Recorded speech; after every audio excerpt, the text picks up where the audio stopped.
Welcome, everyone. My name's Grant Whitehead, and this is my first podcast of something that I've been wanting to do for some time. I left Los Angeles where I was working for the Salvation Army. I was doing a whole bunch of podcasting then, but I left there in end of 2014, and I've been dreaming about getting a podcast going up again since then.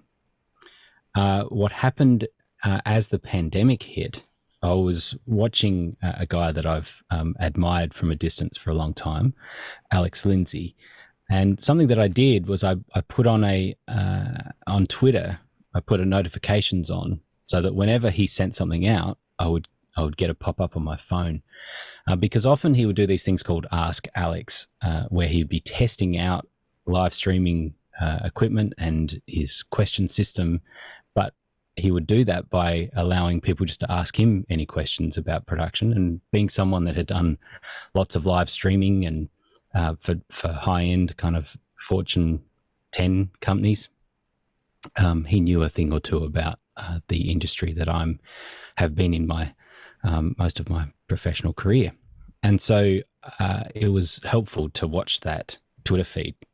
And one day in March 2020, he sent out a link saying, "Hey, let's do a Zoom meeting with like-minded media folk and see where it goes." So that turned into a daily Zoom meeting that has continued every day since then. And I was the first person to register. It's a claim to fame that I'm very proud of.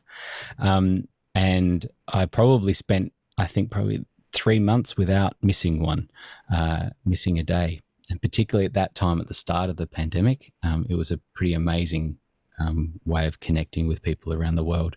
And we were all kind of home anyway. And now it's continued into something bigger. It still continues to be that, but it's even bigger. And as we progress through this podcast, you'll probably hear me talk a bit more about what office hours means to me. This podcast is not necessarily only people from office hours, but at the moment, they're the most interesting people that I know. And so of course, I want to include them. There's a commentary in there somewhere. Which brings in my first special guest. You heard him laugh. Now you'll hear him speak. It is none other than Chris Fenwick. Welcome, sir. Thank you. I think I was day one. I think you were probably day 2 or 3 or something, right? Like it was 3. I think 3. I remember the first morning that I logged on. I remember that there was a whole bunch of conversations about how you guys had been Zoom bombed the day before. Right. And that was, if you recall, that was like a big thing in the beginning of the pandemic. Anybody who tried to do something on Zoom, they were like, ah. And we had all kinds of measures in place. We had, I think we called them bouncers that would just like hover with their, over the participant list, trying to boot people out that did anything nefarious. That's right. But we need some bouncers. But I remember that was a big conversation that first day. And I was thinking like, God, what did I miss? Seems like I missed something really great yesterday. I remember in those days, I was, sitting in the dark, and I think I lit myself with white text documents. That's right. On my dual 27-inch monitors. And so, a lot has changed. There's been a lot of peer pressure, as you know, to like, do I look good enough? Do I sound good enough? Blah, blah, blah. To increase our production value on these daily meetings. So you were interested because your sort of daily work, the thing that you work in now and have for many, many years, I heard you explain it as you make videos that people are paid to watch. Yeah. I edit corporate communications videos. Sometimes they're brand centric. Sometimes it's just very rudimentary. Here's a bunch of rules that you need to learn, to follow in order to be a good corporate slave. And there's virtually nothing artistic about it. I mean, we have to follow brand standards. I think one of the more trying to think of the way to say it. One of the more privileged jobs I've ever had was one of my clients actually pulled me in to help define their brand standards. And so I've been working with them for, I don't know, 10 or 12 years now, I think, in terms of I build them templates and tutorials that they disseminate to other video production companies besides ours, so that everything looks and feels the same. And so, but art, no, it's just, it's like, here's the right color, here's the right font, don't put it too close to that and be done with it, But the thing about corporate video is that there's a reason why the word corporate is first. I mean, it's really about how you work in a big company. It's much more so about communicating at a business level than it is communicating at an emotional level. I think the biggest disconnect that a lot of people have who are involved in corporate video and hate it is they're trying to put a bunch of art into it, and that's absolutely not what it needs. And I think you have to bring the right tool to a job, otherwise it's going to be a horrible day of work, right? And so if you come to this very rudimentary task of, I'm going to tell you about this new product that we have, and you think you're going to be the next Steven Spielberg or Quentin Tarantino, you've come to the wrong party and you're not going to enjoy yourself. Yeah. And I just look at it as like, I make videos that they're so bad people are paid to watch them, but the flip side of that is, I own my house and I have, wonderful family and kids and kids. And so I want to get a snapshot of today, but I'm interested in what you just brought up, because have you noticed a change in that over time? You've been doing these corporate videos for some, right? Absolutely. Yeah. So what's really interesting, and I was having this conversation with somebody just the other day. If you do some rudimentary Googling, you'll come across a video that was made, I want to say about 1985, 6. And it was made, I know the building, the name is escaping me. It was shot, it was part of a Mac World, okay? This was an Apple production. And it is a parody of the dating game that Apple produced, right? So like, everything is, very cleverly written to have corporate messaging, but it's stupid. I mean, it's bad from the get-go. It's painful to watch it. And if you think about it, like this company that would become the largest company on the planet has its roots in doing parodies of game shows at the corporate video level. And in the 80s, that was what people did. And I think the reason they did it is you had people that wanted to be in the entertainment industry, but also had to pay bills. And they go, I can make you a video. It's like, hey, I got this really clever idea. No, it's not a clever idea. It's a stolen parody. It's dumb. Like, don't do that. And I think that what I do quite often with our clients is I pull them off of that cliff. I go, really? And there's been more than one occasions where I've said, so you think you want to do that? Here, let me show you this old Apple video. Nice. Do you think that aged well? It did not. So I don't want somebody pulling up one of my videos from 20 years earlier or 40 years earlier and say, oh yeah, that's bad. Let's not do that. So, and the other thing is that you have to be respectful of people's time, right? And you're not gonna do it well. So why bother? Okay. Totally. That's what I was thinking. Tell me what I need to know. Give it to me concisely. Give it to me clearly. Yeah. And let me get on with my day, because I have other things to do than to watch this video. Don't try to be clever. Don't try to be funny. Like just get to the point. You're not going to be funny. It's not going to work. But I do what I what I have seen is that I think that companies are needing to be more human, and there's an element where they're having to talk about personal lives and trying to bring about work balance and things that, like it's broader than just here's our corporate message, but actually, well, here's what we're doing for the environment, here's what we're doing for, for you personally, here's right. Maybe, but Mhm. instead of talking to me about work-life balance, why don't you talk to me less and let me go back to my life? All right. Let's get this done, and then we'll move on. You Yeah. know, and I don't know. I think that a lot of corporate video is really kind of rude. Yeah. It's like, really, you really want me to watch this? Wow, what are you Yeah. thinking? And again, and I've seen it again. I've been doing this for just shy of 40 years, Yeah. and there's definitely been a shift away from that. We have more to go, but yeah, it's So I mean, clearly you're sort of on the edge of being dissatisfied, but with what you're kind of doing, but you're not dissatisfied, you know? no. Yeah. As a matter of fact, I would say I'm not dissatisfied. I'm curious and challenged on a daily basis. Hmm. Like how can I make this a better experience for everybody, right? And somebody invented circle, somebody invented square, like we don't always need a dodecahedron, right? We can be simple.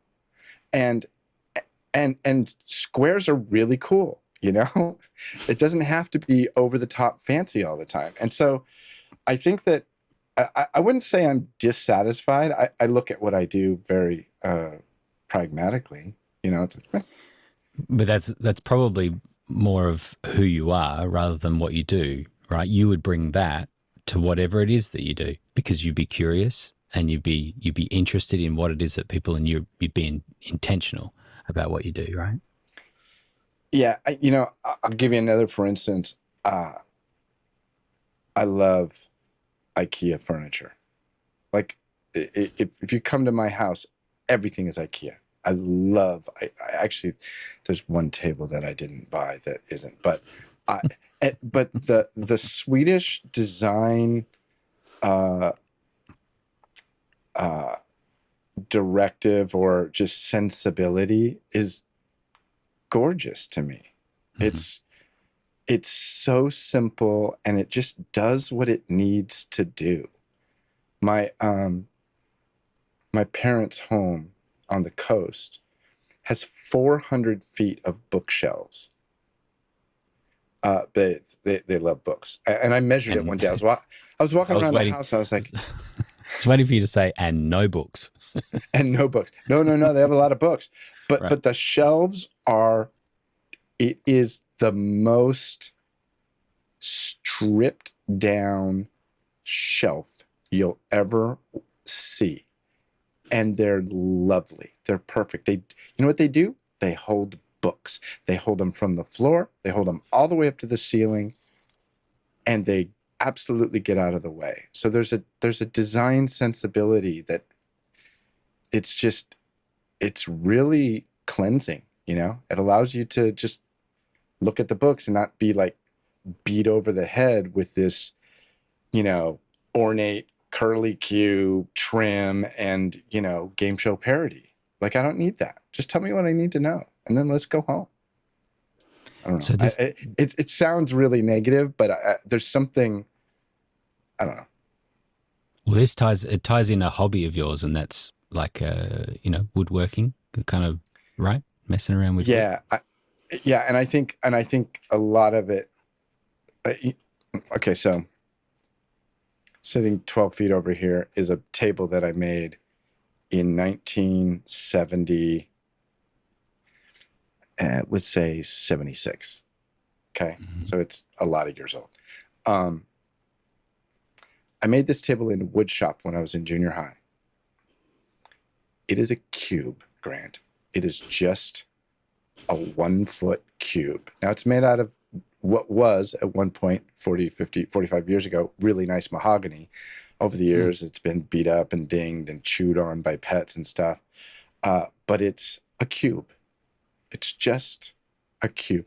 And I still remember to this day, my shop teacher was Mr. Spork. He literally had 9 fingers. Okay. So Mr. Spork, Nice. that's a bad sign, by the way, if your shop teacher has 9 fingers. You definitely want to listen to what he has to say. Don't be like me. Don't be like me. Yeah. Because the way it would work is you'd put in an order for the wood that you wanted to build, and he'd go over your drawings with you, and he'd go, "You're making what?" I go, "Yeah, it's going to be lovely. It's going to be wonderful. It's just a cube."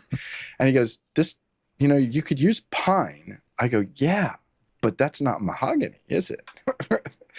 And so it was relatively expensive to buy. It was about 5.5 board feet of mahogany, but Mr. Spork would grow a finger if he knew I still had that thing next to my bed, and I've used it for 45 years, right? And so when I bought my house 5 years ago, 6 years ago, I remember the day we got the key. My wife, Trish, she let me pick out the house and surprise her. She said, "Too much stress. Just here's what I want. I want a gas kitchen. I want to be in Rancho Cordova." Like, okay, I can pull that off. And so I shopped and shopped and shopped, and I found a place, and then I got the message. I go, "Hey, the realtor's like, you can go pick up the keys." And so I said, "You want to go see your house?" Right? She'd never seen it, right? And so we go, and we're walking through the house, and she's just elated to be back in her hometown, and I have later found out that there's some things she definitely doesn't like about the house, but she didn't want to rain on my parade. Poo-poo it. Right. It's like looking a gift horse in the mouth. But I remember that night opening up the door to the garage and hitting the button, having the garage door go open. And I don't know if you know this, but an empty garage looks massive. And then you start putting stuff in it, it gets small. And so I remember standing in there thinking, huh, now keep in mind, I'm 54 years old at the time. I've never had my own garage. This is going to be fun. Right? And what I ended up doing was kind of rekindling this old hobby from junior high era. And I've just absolutely just jumped into it. And yeah, as it turns out, cutting a perfect 90-degree corner on a piece of wood isn't super easy. But ultimately, all of woodworking is one of two things. You have to take one piece of wood and make it into two. And then invariably, you have to refasten it together some way differently. And if you can handle that, you could pretty much build anything. And so the flag behind you is an example, right? Like you wouldn't know that that's wooden. It's not only is it wooden, but it's 14 pieces of wood. So as you know, the original colonies are 13 states. They're represented by the 13 stripes. You can only see 6 of them there, but there's more. And then the Union, what is called the Union, the part where the stars is, this is what they call a Betsy Ross flag. So it has the 13 stars for the original 13. And then it also, you can't really see, but it says 17. All the stars in the 1776 are hand carved. And the other pieces are cut individually, beveled, burned, and then stained, and then fastened all together. So yeah. I started making them at the beginning of the pandemic. And I made a bunch of them. Like it was just something to do. You could go out and buy 10 feet of wood and whip out a flag, and it was just a fun thing to do. I made them black and white and red, white, and blue, and I made 13s and 50 stars, and hand carving 50 stars is a lot of extra work. I made one into a gun case for my nephew. It's just something to do. It's fun. Well, as we step through your life, we can explore how patriotic you are. The fact that you're making a bunch of flags and building gun cases gives me a fair indication.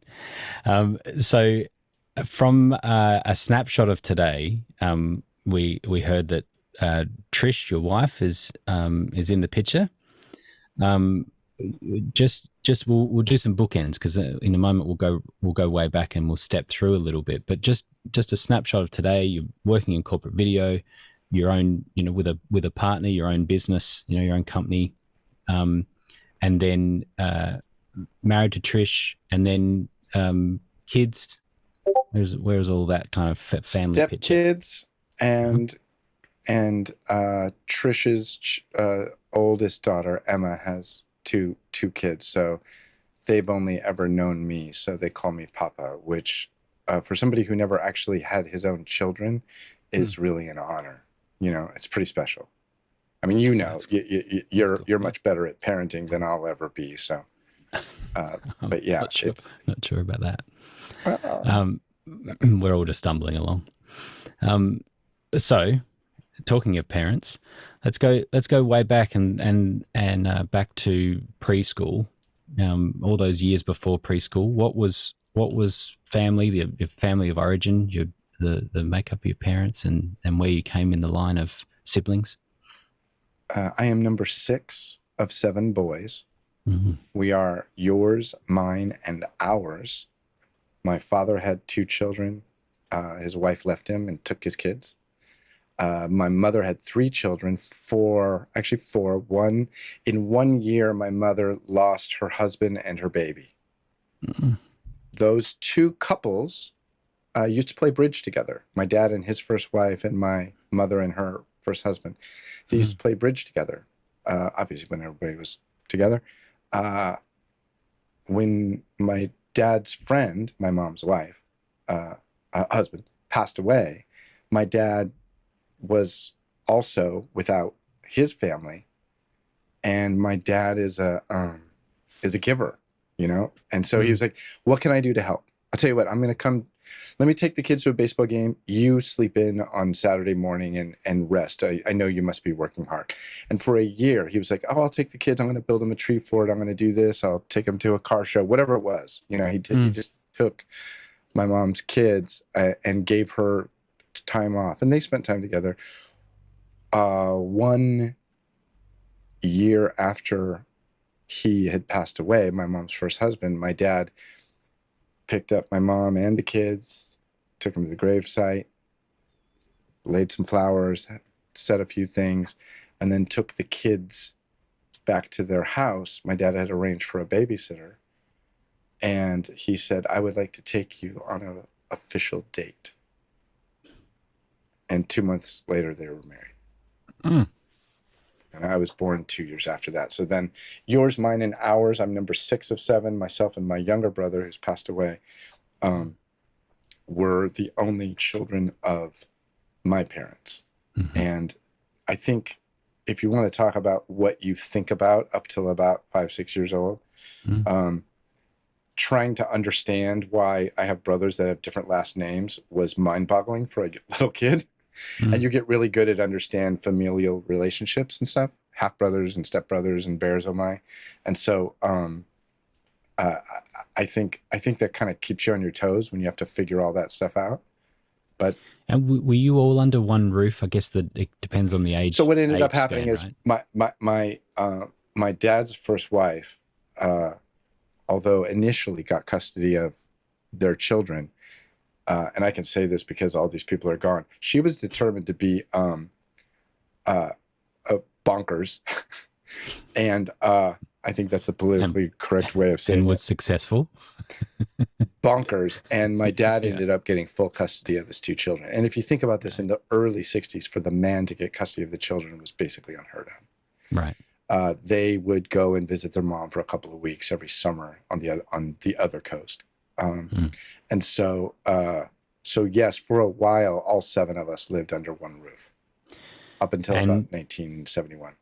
And would that have been that you kind of had multiple parents then because of the age difference? Like your oldest siblings were kind of, pseudo parents sometimes? No, not really. They don't. Okay. They're not wired that way. They were just wanting to go to the beach and surf. I mean, now, although I will say, when you are the firstborn after a crib death, the chances of you growing up normal and babied are slim to none. Like they carried me everywhere. My mom used to sleep with a hand on my chest just to make sure I was still breathing in the middle of the night. And so like you get the way you get coddled and cared for and carried, and it was like an only child. Yeah, like worse than an only child, like the second, and so I'm sure that has something to do with my own, insecurities and problems that I have, but because you literally grow up as the center of attention, even though I had at the time 5 older brothers. So yeah, it has to, I mean, if I was the type that just like sit down with a psychiatrist and like be analyzed or whatever, that would come up as like a giant red flag. They go, oh, well, we figured out why you're so screwed up. Here's what it was. So, but they, so my mom had 4 children. Charlie passed away. My dad had the 2, and then they got married. So yeah, 2 different names.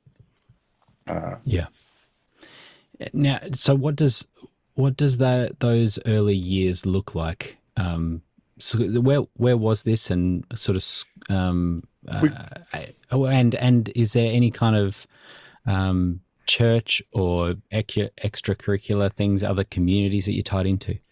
So although I was born in Chicago, Illinois, in the Midwest, my family moved to Southern California, the Santa Barbara area, when I was like 3 months old. So I know almost nothing about Chicago except, windy and bad pizza. But we grew up in very, kind of Southern California beach community. When you got to be a certain age, Dad would take you to the beach and swim with you out to the swim buoy and back. And once you could make it to the buoy and back on your own, then he would let you like go and play on the beach with your friends. But, he always wanted to make sure everybody understood the surf and the water.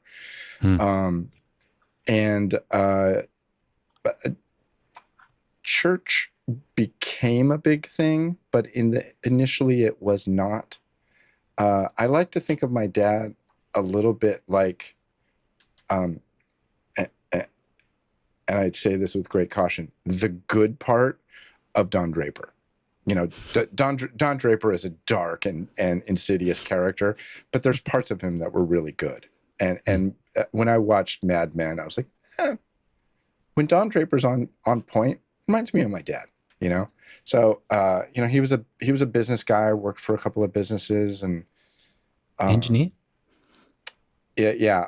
He graduated from USC with 2 degrees in engineering in 4 years, electrical and mechanical engineering. He graduated. School was paid for by the Navy, and they were only going to pay for 4 years, and he wanted to maximize it. His final semester at USC, he carried 32 units and passed them. And wow. It's mind-boggling. He was super focused, super focused.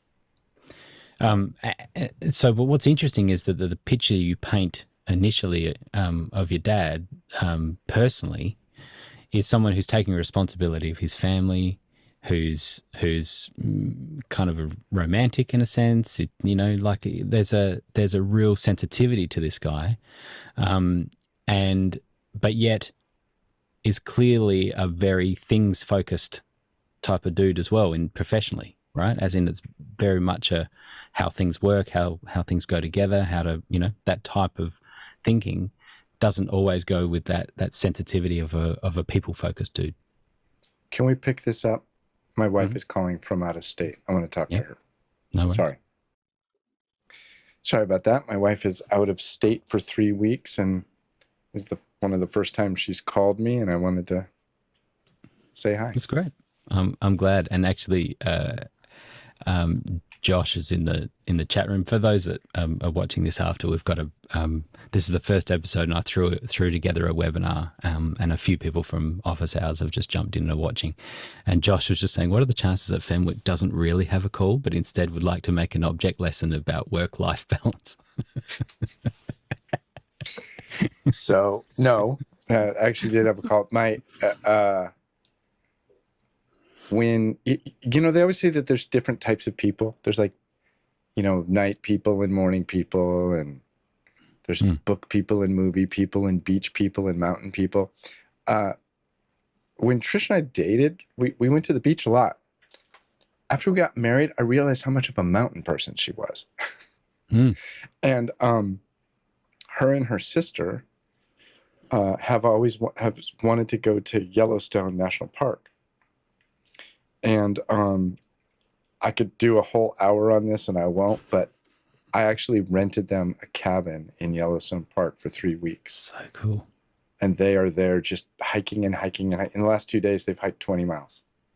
But they have this cute little cabin that they're staying in, and they're just having the time of their lives. But anyway, I haven't really talked to them since they got there.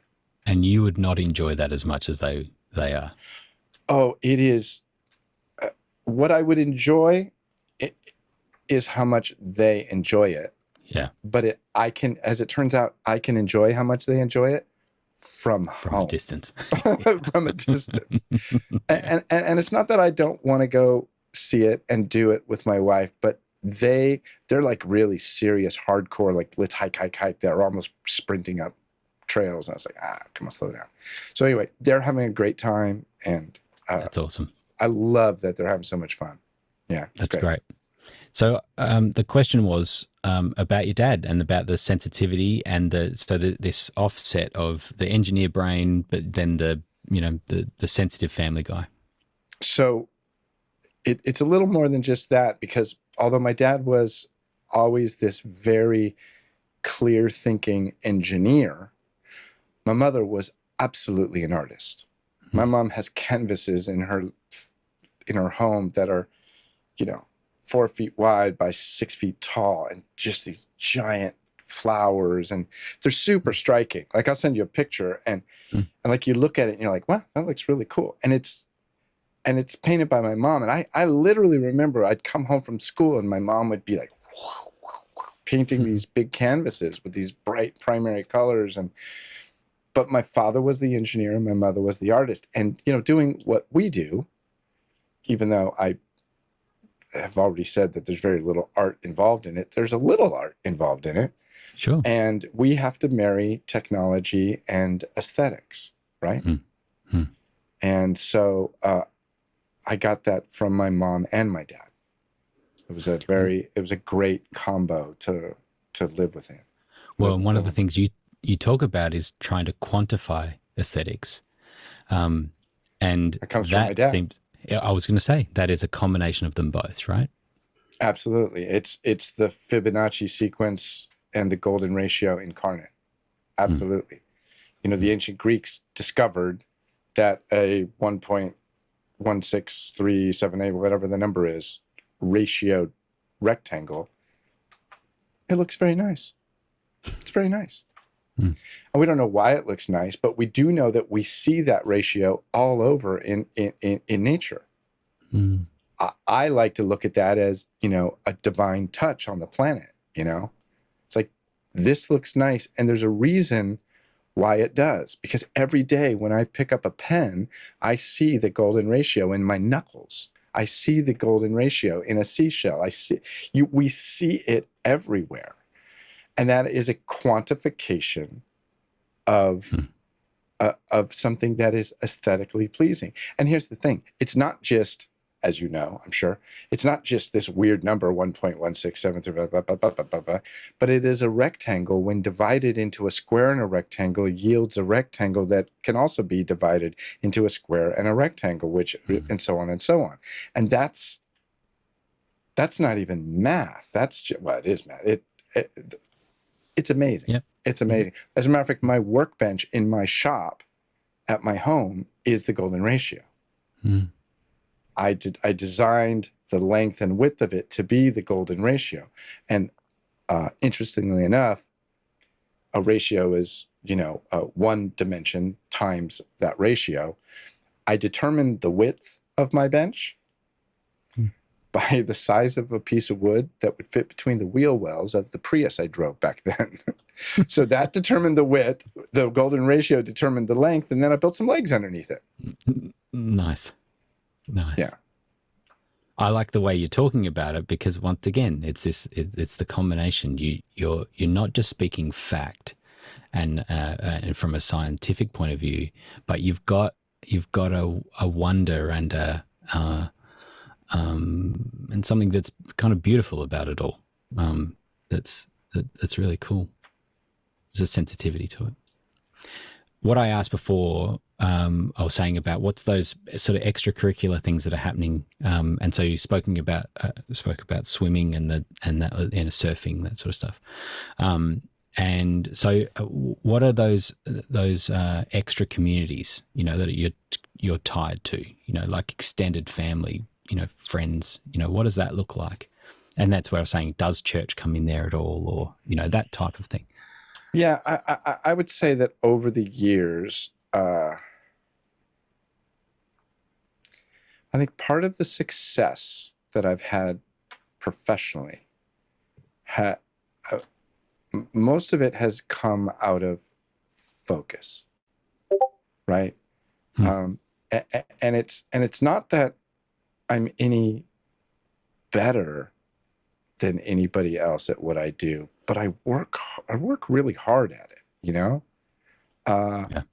I purposely, and I've said this to many people over the years, I purposely avoid trying to take on other tasks or jobs or learning a new piece of software. Like, hey, come on, we're all going to get together and learn how to do Unreal Engine. I don't care. Like, I don't want to do that, because I'm not going to do it professionally, so I don't care. What I need to do is absolutely focus on the tool that I use every single day. And so that helps me have a little bit of a leg up, but mainly just because I'm focused on one thing. I remember years ago, I was working with this guy. It was really a fun job, long story. And he took me out to dinner, and he said, because I really admire, what you do. I go, what are you talking about? He goes, you're really good at what you do. I said, yeah, but I do one thing. I just do one little thing. You run this whole business. This is like the VP of sales for a multinational company who wanted to take me out to Ruth's Chris for dinner. I said, you run this whole company. I have a very, if you were to graph my skill set, it's like really bad, really bad, really bad, really bad. Oh, this thing I'm really good at. Oh, and then all this other stuff I'm really bad at. Like I'm really bad at certain things. Like really bad. Over the last few years. But you could be good, right? That's the thing. What you give your attention to at the detriment of what I'm already good at, though. Like the only reason I don't have the bandwidth to I'm not a jack of all trades. I'm not at all. I'll tell you, Grant, this has been a little, it's a little hard to admit, although I'm getting better at it. As it turns out, I don't read very well. Like I really don't. I have had times where I open up a hard drive. It's like, yeah, open up that job. And I'm looking. It's not here. And I'll have a producer come over and go, it's right there. There it is. Like that fast. I was like, I read through that 5 times and I just didn't see it. And part of that, as a result of the fact that I don't read well, and maybe I don't know what it is. I just don't read well. I'm super particular about how things are named and how it's laid out and because it helps me, my inefficiencies, inabilities to be able to actually find things when I need to sometimes. But it's really been in just the last 4 or 5 years that I've come to grips with that. Like, this is a real limitation. It's part of the reason why I never finished college, why I dropped out of college twice. Because as it turns out, they want you to read a lot of stuff in college, and that becomes very hard when you read. Like you put me next to your son. How old is your son, the Rubik's Cube one? 11. Nice. I promise you, he reads twice as fast as I do. I promise you, it's pathetic. He's triple as fast as me. Yeah. So but the conversation I had with this guy was, I'm good at something, but only because I chose to really focus on it. I chose to be very dedicated at it. And I think in business, especially, I'm just going to throw this out there, especially many of the younger generations, the, give me a participation trophy generations, they just come in, it's like, I want a raise. I want to be an executive producer. You're 12, like, come on. Like you got to work harder at it than that. And I think that over the years, and the reason why I've been doing the same thing for 40 years is it's the thing I can get by at, but it's just being dedicated to it and being focused. What went on for you as I'm asking you about community, kind of preschool family life? What was the jump to focus? Help me see where that seemingly non sequitur came from. Oh, that's really good. You're very good at this, by the way, Grant. Thank you for holding on to that. I spun out of control. Because of my focus on my work, I think it has limited the social interactions throughout my life. Even as a kid?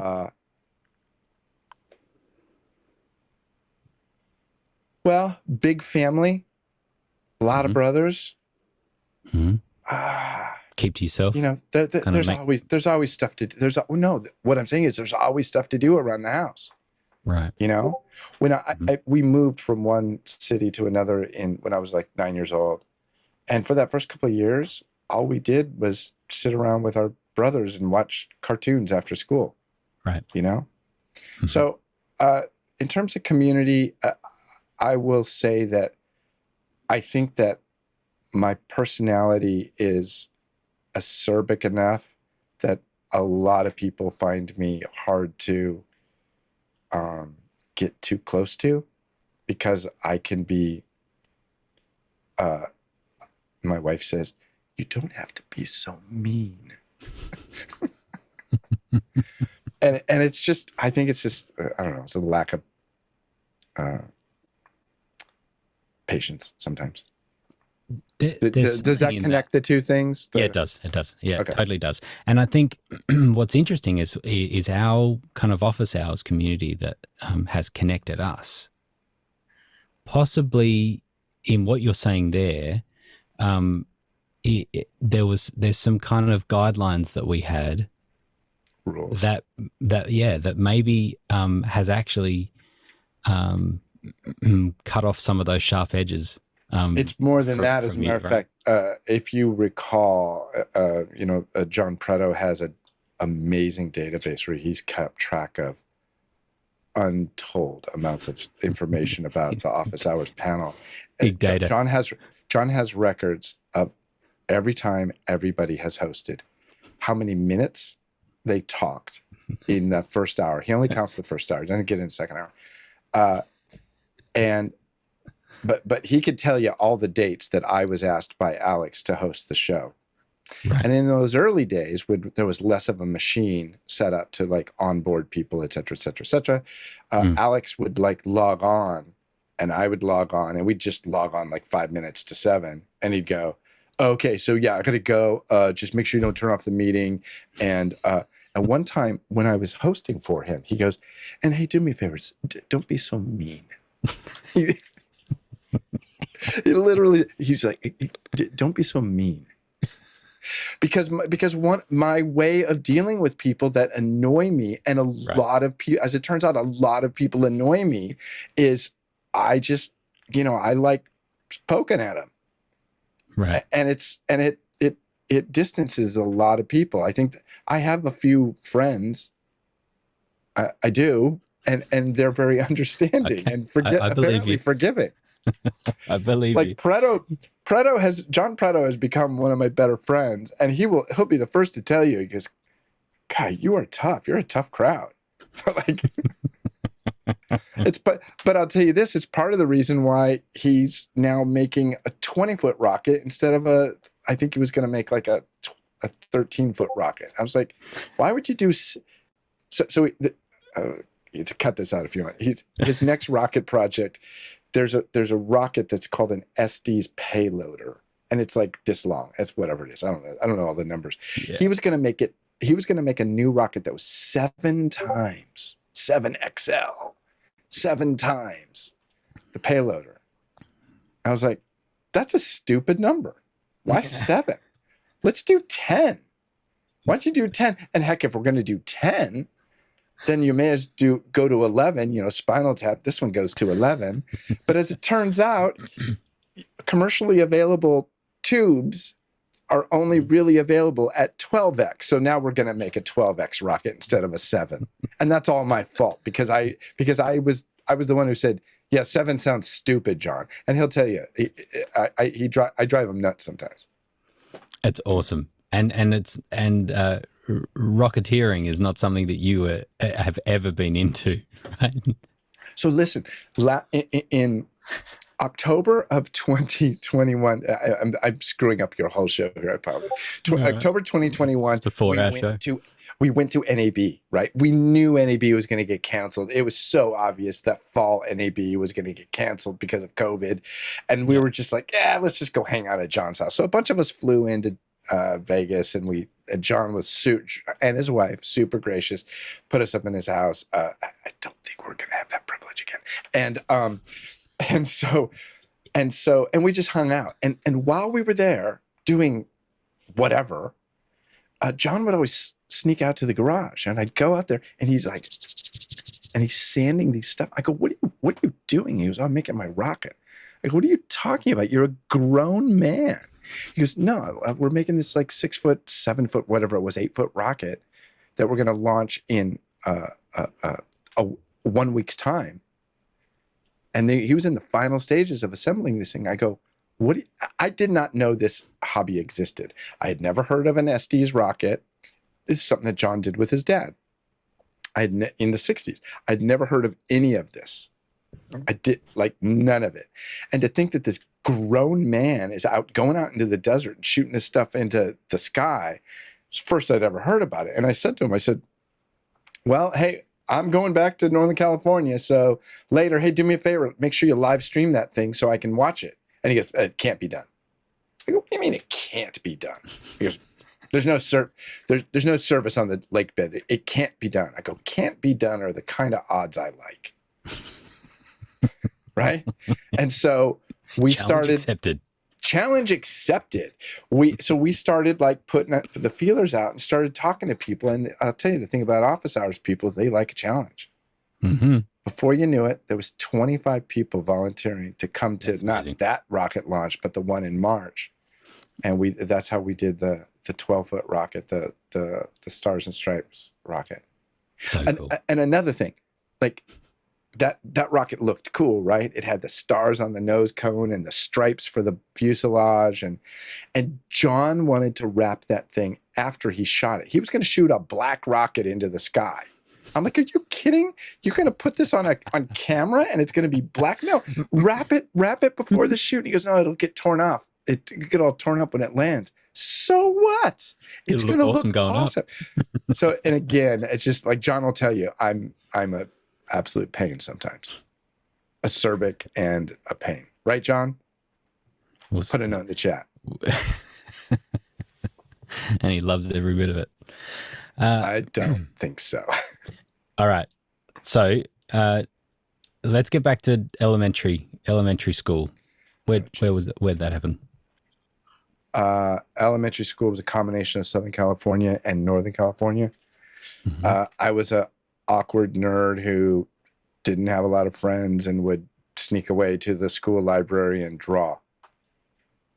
I would just draw. Yeah, but see, I find it fascinating because you're tying in. I find it a little pathetic, but okay, let's go with fascinating. Well, for the time I did the same. I would sneak away, go to the library and hack the computers, right? So that was that. Computers didn't exist when I was in grade school. I understand. They literally. I don't think we barely had electricity. I'm a little older than you. This was all back in the cave, right? You were. Yes. Yeah. I There understand. was a guy in my grade school. His name was Og, and he figured out that he could take pigments and mix them together and paint on the cave walls. He was way better than me. He had a He club. was dedicated. I just Understood. wanted to be like Og. The interesting thing is there that you're talking about um, being a nerd, right? So but then you're drawing, right? You're having a creative outlet. So grade school is trash, but high school, I had a teacher who was Mm. super important in my life. Joan McGrady Beach, and I went to a private Christian school. It was very tiny. There was a lot of one-on-one attention. And Joan saw in me the artist that my mother had inspired, but my father had not overlooked. My dad, it wasn't like my dad wasn't supportive, but he didn't see the art. And so there was a point where Joan, for the senior class, this happened when I was a sophomore, I believe, when the senior class was graduating, she was going to gather childhood photos and take her 35 millimeter camera, load it with slide film, put a photo on an easel, take a slide, put a photo on an easel, take a slide, develop those slides. And she wanted to do a slideshow for the graduation. And we didn't have any fancy technology. The best technology we had was a Kodak carousel projector. Again, back to Don Draper, right? The carousel projector. Yeah. And so Joan took all these. You're messing around with like the one in one out projectors, right? Like you No. It did. No, It no, no. wasn't the one in, one out. It was the carousel. No. I know. You But got we had one of access those to a too. carousel. Yes, that's what I mean. Previously to that, you're kind of Well, only messing around with a. I hadn't done anything. I mean, my dad had Right. been very photographic, although an engineer. See, my dad, as the engineer, he would like, mess with this knob and f-stop and ISO and blah, blah, blah, whatever, ASA, elemental P. And then he would take a picture of my mom would look at it and she'd go, Tom, why is there a power cord coming out of the side of this guy's head? And he'd go, Composition wasn't there. But look at the exposure. I got the exposure right, honey. She's like, yeah, but there's a telephone pole right behind him. Like, Right. It was the perfect example of engineer versus artist, right? So, Joan said, will you help me put together this slideshow? What I'd like you to do is to pick some music and then have you advance the slides to the music. I was like, oh, yes, this sounds fun. And so, hang on. What's your music experience up to this point? Actually, quite a bit. My older brother had been in multiple bands. He ran bands in our basement, and I would go down there and listen to them practice. All like, 50s and 60s beach music. As a matter of fact, I was in junior high before I realized any music had ever been written after 1968. Because my older brother basically curated, by junior high, I mean like 75. So in my life, there was no music had been written between 1968 and 1975. And I remember going to a party awkwardly in junior high, and they were listening to Stevie Wonder's Songs in the Key of Life and the Earth, Wind, and Fire White Live album. And I was like, oh, what is this music you guys are listening to? This is amazing. Tim never let me listen to this. And so Joan wanted me to do this music thing. Well, I wanted to take it up a notch. I was going to say to the next level, but that's stupid. Overused. 12 times. 12. So 12 my older brother, the musician, had a reel-to-reel machine that would allow you to record on track 1 or track 2. And you could actually lay down a song on track 1 and then back it up and punch in and lay down a song on track 2 and then crossfade between them. Hmm. This was like super amazing technology in the 70s. So I took the record player, maybe tapes, mixer, Y adapters down to one track. Wasn't stereo, whatever. And then I would pre-mix these songs, and now I have like a 7-minute soundtrack with crossfades, super high-endy. And then So I you're just mixing those down, right? Because you're doing but I did all that in you had advance. already done it. Yeah. And then I had to manually advance the slides to the beat of the song. And I remember thinking, all I want to be able to do is there some way I could just make this happen the same every time so I don't have to manually do this? And of course, then, you learn about video editing after that, which, took me a few years. But when I figured out, I can set it to change at a certain point on a certain beat, and I don't have to do this, it was like giving me gold. So it was amazing. So here you speak about your father looking at a camera and geeking out on all of the the numbers, right, and the science behind it, and almost missing the artistry. Maybe stumbling over the artistry in the process. No, he didn't miss. He didn't almost miss. He didn't almost miss the artistry. He completely missed the artistry. Right. My dad took almost no good pictures. I mean, but what was it that captured you about that slide project? Do you think that in that moment you're thinking about the artistry? I mean, possibly a combination of it, right? But you're combining summer music. Of 1977. I'll tell you exactly what it was. Summer of 1977. I was 15 years old, 14 going on 15. And a little movie came out that year, big deal. And I remember going to that movie by myself. Again, awkward teenager, not a lot of friends. I went to that movie by myself. And there was a scene when our good friend Luke Skywalker walks out of his uncle's underground bunker of a home, and he puts one foot up on the berm, and the John Williams music soundtrack swells, and you see the over-the-shoulder shot of they call it the binary sunset, and then you cut to the ECU of Luke with this key and fill light, by the way, 2 suns, right? And the way that the hair stands up on the back of your neck in that moment, in that movie, at that time,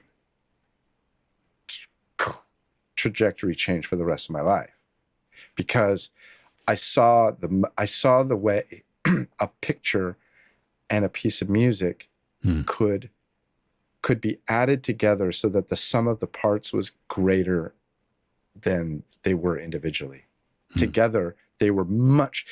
The John Williams soundtrack is great, whatever. The shot, it's very beautiful, but together, they knock you on your socks. The binary sunset in Star Wars was the most important cinematic moment of my whole life. It's what made me want to find a way to marry pictures and sound together in a way that was emotional. Awesome. And did that happen before that slide presentation that you spoke about? Yeah. It was a couple of years later. Yeah. When I had the ability to pick pictures and align them to music manually, poorly. Yeah. But I got to do it. And then I was like, this is fun. And see, that's the difference about when you're handed a tool. That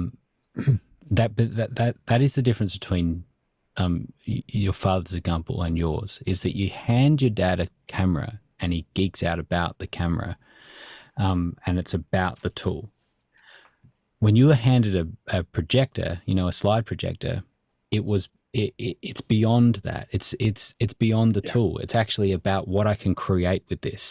And I gathered that would be the same when you're standing in your shop and you're not thinking, what can this hammer and drill make, right? But you're thinking, I want to go beyond that. I want to make something that means something. I want to make flags with 14 bits of wood. Yeah. And I think what it boils down to is, I mean, ultimately, I don't like computers. I, I, I don't like them. Some people would be surprised when they see where I sit with all these things wrapped around me, but they kind of annoy me. What I really like is what I can do with them. Right. You know? And yes, I will admit that what I said earlier is that, I'm just helping people communicate, making bad videos, but I also get to do fun things, mostly for myself. But what you can do with them is what interests me. I hate cameras. The whole camera world, like when I watch people like geek out, oh, did you see the new Element XYZ and it's got the 7 framer? It's like, it's a new codec I'm going to have to deal with as an editor, right? But they super, super annoy me. And that makes sense, and it's a necessary evil to do what you get to do, right? If it wasn't for all that gear in front of you, you wouldn't be able to do well. I mean, certainly the pandemic would have been very different. Like you, like I was able to continue through business. Keep doing business throughout that time, generate some good income throughout that time. Unlike so many others that were just unable to work at all. Right. Okay, so you graduate high school? Barely. Yeah, right. Well, Actually, no. Actually, high school was okay. It was college where academically I fell apart. were you always on the way to college? Like, was that just you just knew that you were going? Was that pushed by your parents, Well, or I was it mentioned the just thing you about just? my dad, and my Yep. dad was very collegiate. Although none of my brothers really did college. I mean, not none of them. Like, some of them did a little bit, but it just wasn't for me. It's all this, book learning and reading. What did you sign up for? What did you study? So in high school, I told you I went to the little Christian high school. My parents Yep. would also take us to a camp in the Santa Cruz Mountains called Mount Herman, and they have camps for junior high kids and high school kids and family camps and blah blah blah blah. Well, through there, I met a guy who was older. He was a counselor, and he was a rock climber, and because I looked up to him as a climber, like I was like, oh, okay, so you're a little older than me and I like you, so maybe I want to do what you did. And he had gone to Westmont College in Santa Barbara. So I was like, oh, man, he turned out okay. Maybe I'll go there. And my parents were like, yeah, okay, go there. But what I didn't realize is just how much flipping work is involved in going to college. And I'll tell you, honestly, Grant, the only thing I've learned in college of note that I hold on to this day is I learned how to over under a cable.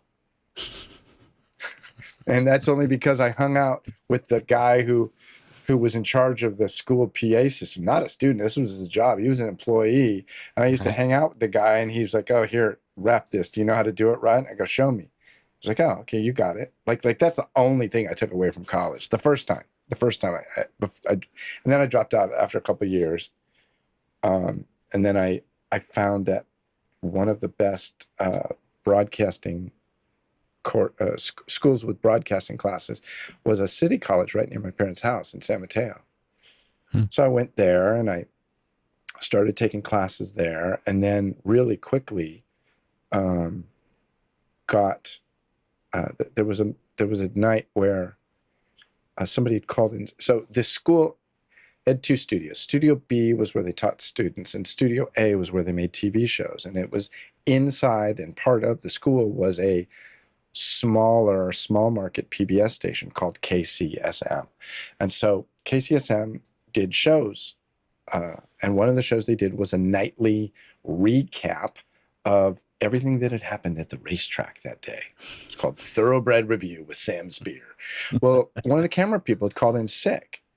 And I'm in an afternoon student class down the hall in Studio B, and Jim Threlkeld comes down the hall, and he finds Doug Montgomery, who was our instructor, and he's like, you know, I'm up on a ladder dealing with a light. I'm horrible at lighting. And I see these guys talking, and I look over and I see Doug Montgomery, the teacher, point up at me. And this guy who I'd never met before comes walking over to the bottom of the ladder I was on. He goes, "Hey, can I talk to you?" And I came down. And I go, "Yeah, what's up?" He goes, "Would you be interested in running camera on a live show tonight?" I said, "Yeah." And he said, "Okay, when you're done with class, come down the hall and find me." I was like, "Okay." So I called my mom, and I said, "Mom, put a tape in the VHS machine for 7:30 on channel 60, because you're gonna see my name on TV. It's gonna be cool." You're going to watch a camera look at the ceiling and then look at the floor and then look at the ceiling. And so you'll love this, Grant. Sorry, you feel free to cut this out. So my job was to take the racing forms. So when you go to a horse race, they give you, I don't have any paper in my life anymore.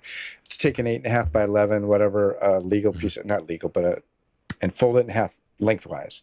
And that's the size of a racing form. And what you find in it is you have a title on the front page, and then on each subsequent page is all the horses that are going to run in a certain race. And so Sam Spear, the host of the show, would bring us 2 racing forms, and we would have to open them up, pull the staples, cut the pages down the middle, okay, mount them, spray mount them on a piece of cardboard, and then go through each race and say, okay, on race number 4, horse number 3 actually didn't race. They call it a scratch. So you take a ruler and a big black pen, and you go, and you put a big X on it. And then what you had to do is you had to put this piece of paper on the easel and get it level. Take your giant broadcast camera, zoom in on the top 4 horses maybe, and then you wait. Stand by, ready to, stand by to tilt, take 2, and let's take a look at the horses in the first race. The first horse we have is Uncle Fester, and race number 2, horse number 3 is a scratched horse, and tilt. And then you tilt down the piece of paper, and you tilt down, and you tilt down, and you follow along with them. Don't go too fast, don't go too fast, slow down, camera 2, and hold. You get to the bottom, and then they cut to camera 1 with videotape over his shoulder. They roll the tape, they blow it, boom. And all of a sudden I'm doing live television, because I'm tilting down this piece of paper that I put a big black X on. And that was television graphics back then in the mid 80s. That was television graphics. It's comical to think about it then.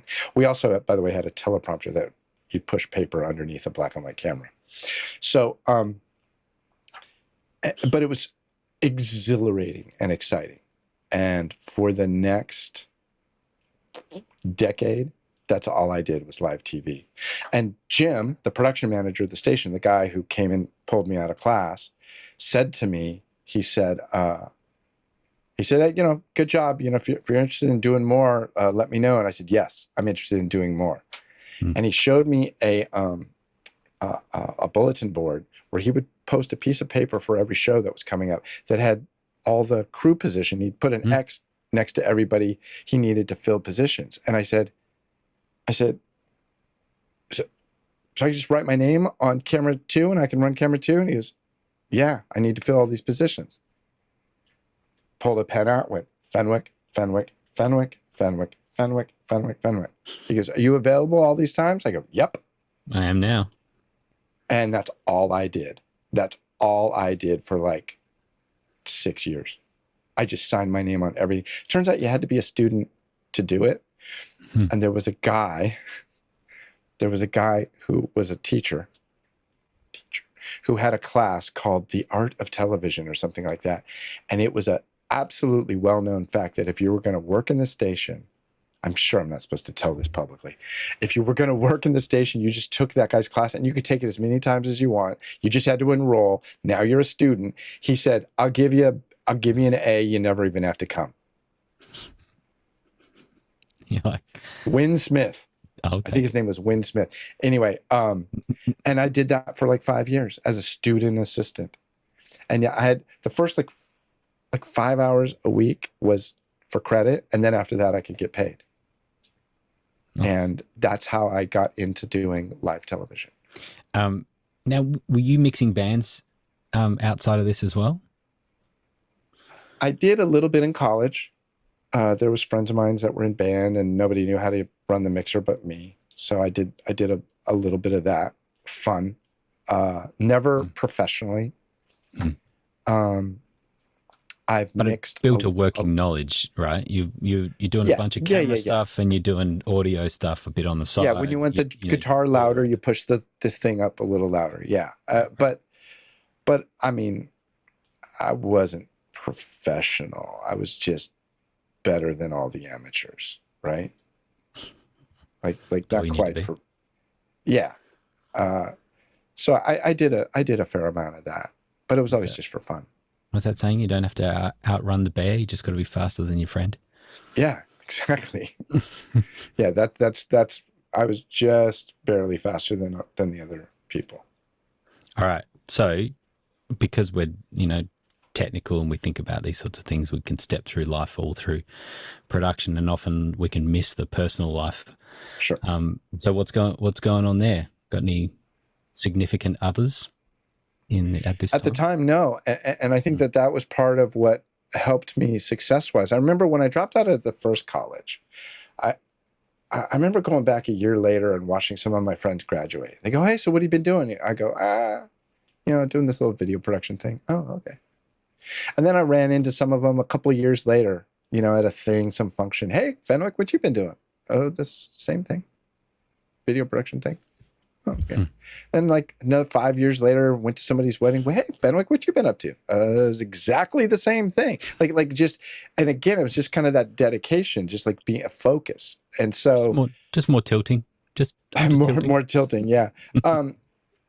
So I think personally, I probably suffered a little because I was just really dedicated. I think eventually, by about 30, I got married for the first time, just before my 30th birthday.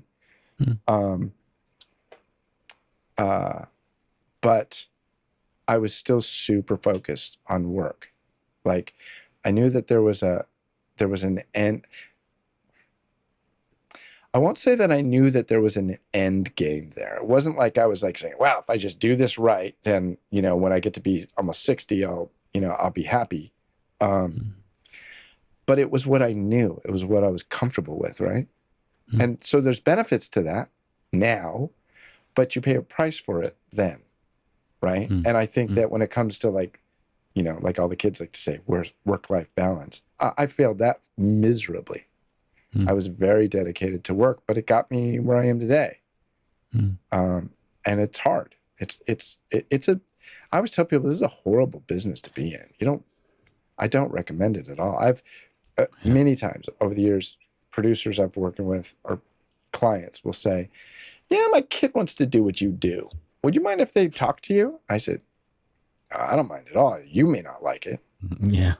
They're like, "Well, why?" And I said, "Well, the first thing I'm going to tell them is say, stay away from college. Take any money you were going to put into college and, make yourself a short film or, make something. You start a YouTube channel. Get 100,000 followers. If you think you can do this, then you ought to be able to do that." And I got news for you. I make a living at this, and I can't do that. I got like 3,000 followers on YouTube. I don't know what I'm doing. Because I won't play the game that all the kids play. Yeah. "Hey, hit that like button and subscribe. Yeah. Smash it." Transition. You've got it. You've got it. I think you could totally do it. So that costs some relationships along the way then? Yeah, definitely. But I think that I'll tell you this. When I started dating Trish, best thing that ever happened to me, there was an evening that we were in my apartment. How long ago was this? Sorry. It's been 7 years ago. Okay. And we're in my apartment, and my phone, I get a text message. It says, "Hey, I sent you some files for tomorrow morning. Can you double check that they're going to work for us?" And she goes, "What's that?" I said, "Oh, it's just work." And I put that down. I opened up my laptop, and I went to my email. She goes, "What are you doing?" I said, Peter sent me an email. He asked me to double check some files that he emailed me. I need to make sure that they work. "Oh, so you're working, are you?" And I said, "Oh yeah, take like 5 minutes." She goes, "If you have to work, go back to work. We don't work at home." I was like, you're kidding, right? She goes, "No, we're home now." I said, "Okay, well, then I have to go to work because this has to be done. It has to be done right now." She goes, "Okay, fine." So I picked up my laptop and I walked down to the lobby of the apartment building and I sat there on Wi-Fi and it was like, and in 90 seconds, yep, that's the right file. We're good. And I came back. She goes, "Oh, you're back already?" I go, "That's how long it was going to take." And part of me was like, "Woman, you're being crazy." That's crazy. Yeah. And part of me was, well, especially since we're all working from home now. Yeah. But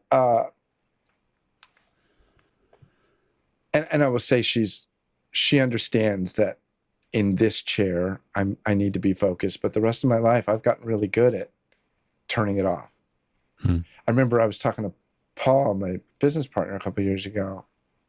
A couple of years before the pandemic, and I said something about, well, yeah, I'll check my email Sunday night when I get home. He goes, Can you check it like Saturday morning?" I said, "No, I won't have my laptop with me." I actually stopped taking my laptop home with me.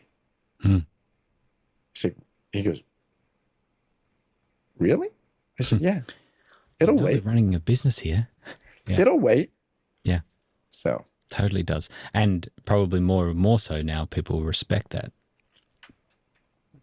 But it sounds like it was a real slap in the face, right? It was actually for you to that come night, around to that. Yeah. With Trish was very interesting. Yeah. And I absolutely credit her for my life being 100 times better than it was before. In many ways. Yeah. I mean, I married into children and grandchildren almost immediately. Right? Yeah. Like, and I was a guy who was so dedicated to his job and his craft and his blah, blah, blah, blah, blah whatever, that children were the farthest thing from my mind. And to have, adult children say Happy Father's Day now is a microwave, an enormous blessing. It was a microwave family. Yeah, that's good. Yeah. There's a million more questions, but I'll keep moving. One of the things that like I said, I got till like the 1st of September. Yeah, nice. One of the things Nobody's ever gonna watch this. I promise you they will. It's good stuff. I appreciate you just being open and honest. And also I think there's something about you as well, that you are a natural teacher. And so whenever you're not just talking about yourself to elevate yourself, but you're using your life as examples for people and using them as teaching moments and things that you've learned, and that's perfect. So something that I worked on years ago with a friend, I was like, I'd love for us to him and I to kind of connect and just kind of keep each other accountable in some key areas of life, and just a way that we can just say, well, how are you going in this area and how are you doing this? And we worked on a few things. We found some stuff online, and some questions that you can ask a friend, and kind of just check up on them, or help them in accountability. Anyway, I worked on trying to reduce that down to just a couple of questions, and I ended up building sort of an acronym, and that's GREAT. And so the first thing is God, which is like worldview, like what the biggest questions of life is God. Then it goes relationships, E for economics, which is just finances, A for athletics, which is actually just health, and T kind of for temptation or trials, or things that could kind of pull you down. And I've extended it since, but those 5 are the key things. And so in the context of what we've spoken about tonight, I'm interested now to hear. There could be, when I raise one of these things, it could be that you have a really positive thing to say about it, that area. Or you might say, do you know what? In the area of athletics, I haven't done well at all. This is what I've learned not to do, or whatever. But just off the cuff, the things that immediately rise when you think about these areas. And so we start with the easiest, with God. What's your take on the big questions of life? What are we here for? That type of stuff. Well, first of all, I would say that Preto is texting me. You cannot, in my opinion, you cannot look at the world that we live in and not see a divine hand being a part of it, period. If you do, you're wrong, and you just haven't seen all the evidence yet. That's the way I see it, John. He's texting me. Nice. And I always say to John, I said, John, you're way too smart to be an atheist. You're way too smart to be an atheist. And especially owning Christian.com. Exactly, right? Yeah. So to me, it's in that context, you then look at things and say, well, why do we want to have children? Why do we want to paint pictures? Why do we want to write a book or create a podcast, right? Mm-hmm. And I think that ultimately we are created in God's image, and we are created because he is a creator. And ultimately, I think that there is something that we are hardwired that we want to create. And some people create families. Some people create industry and economic and business. They create piles and piles of money. But ultimately, we need to create something. I read something just recently, I think it was this morning on Twitter, where somebody found this letter that allegedly was written by Kurt Vonnegut. I don't know if you came across this. It was all over Twitter this morning. And basically in it, he says, just create something. Just make something. Do yourself a favor. Get a piece of paper. Write a 6-line poem. And when you're done with it, read it to yourself and then rip it up into so many pieces it can never be put back together, and dispose of it in multiple trash cans all over town. Mm-hmm. But at least you created something. And I think that we were created to create. And I think that we are better when we do something. I think television, although I've been involved in it for nearly 40 years, is a horrible time suck, and it destroys people's minds. Mm-hmm. And I used to be angry when I'd hear people say that, and now I'm the guy saying that, right? And the reason it destroys your mind is it's a passive thing. You just sit there and drool and watch. It's the opposite. It's the antithesis of creating. It's the opposite of creating. Yeah. Right. And yet there are things that it can be used for that are spectacularly inspirational, right?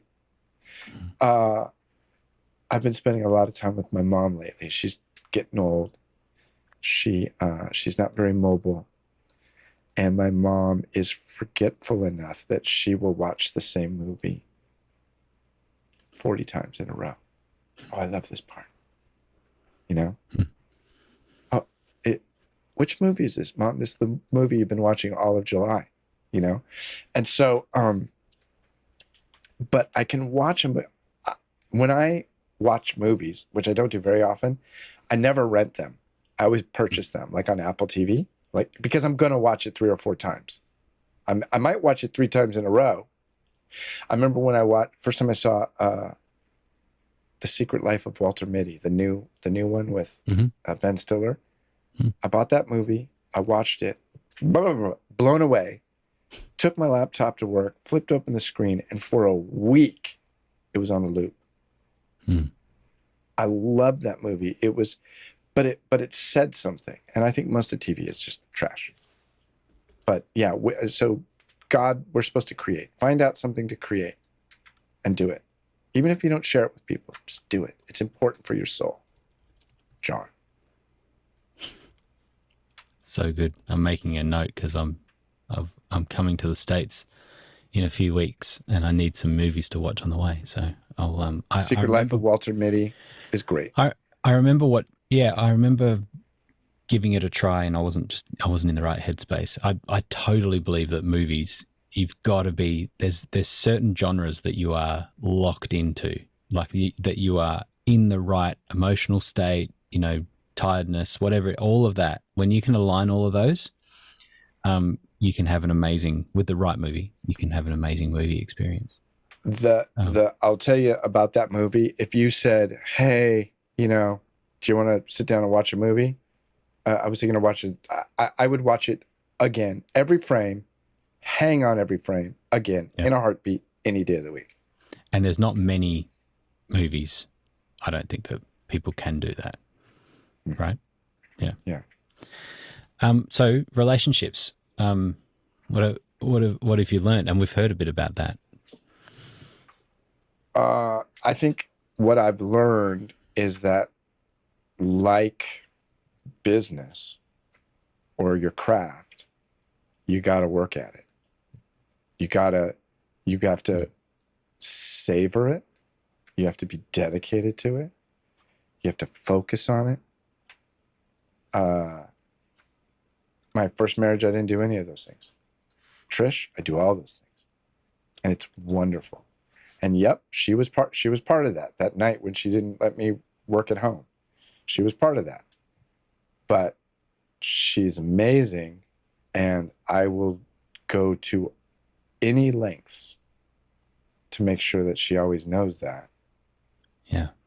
There's not, I tell her all the time, it's not a thing I wouldn't do for you, She's like, I kind of want, there's a certain ice cream she likes from a place called Fenton's in Oakland. And it's like, I'll be honest with you, Grant, it's a pain to drive up there. She goes, oh, I just want a black and tan from Fenton's. Not a problem. I'll go. I can get through most of a podcast on the train. No, not really. I mean, it's a good haul. It's a good drive up to Fenton's from where we live in Emeryville. But yeah, whatever. You want it? I'll take it. I'll get it.